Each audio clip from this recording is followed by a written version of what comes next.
خوست کې د صبرۍ او یعقوبۍ ولسوالۍ ته 11.5 میلیونه افغانیو په لګښت وارداتي برېښنا د لیږد کارونه پیل شول. مسؤلین وایي له دغې برېښنا به 2500 کورنۍ ګټه پورته کړي او نږدې 150 میلیونه افغانیو لګښت به پرې راشي.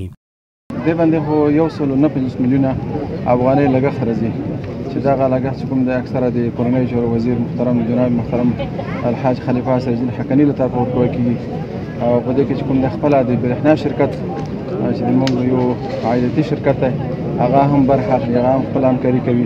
خو زیات لګښت چې کوم دی د کورنۍ چارو محترم وزیر جناب محترم خلیفه صاحب سراج الدین حقانی ورکوي. موږ هغه د پوره ډیزاینونه کړي دي. موږ اوس عملاً په ساحه کې تقریبا 59 سره سرمایه موږ عملي کور کړی دی. ورته د سره سرمایه د کمو تجهیزاتو په اساس نیمګړي دي. هغه برېښنا ریاست ته موږ همکاري غوښتې ده، هغه کار لاندې دي، هغه موږ تکمیلوو انشاءالله. د یادې ولسوالۍ اوسېدونکو له برېښنا ریاست مننه وکړه چې دوی ته د وارداتي برېښنا د پیو نصبولو چارې پیل کړې. دوی د دې ترڅنګ د پوښښنې په برخه کې هم له حکومته غوښتنه وکړه. په څانګ کې مونږ نورم ډیرو پروژو ته ضرورت لرو، لکه سړکونو تاسو ولیدل چې هیڅ نه وه. کیر سړک مونږ په خپله ولسوالۍ کې نه لرو. سړکو ته ضرورت لرو چې سړکونه جوړ شي، بندونه جوړ شي او پلونه جوړ شي، ترڅنګ کلینیکونه جوړ شي.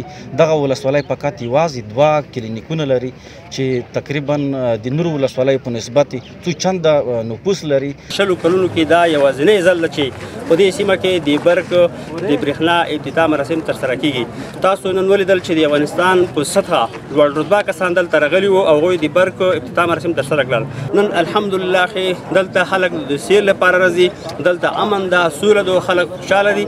له دې وړاندې د برېښنا ریاست د خوست ګربز ولسوالۍ به د شمال پول څخه تر ولسوالۍ پورې پرتو کورنیو ته د برېښنا ستنې ولګولې. د برېښنا ریاست په خبره له دې وروسته به باک علي شیر او زیمیدان ولسوالیو ته د برېښنا رسونې کارونه پیل کړي.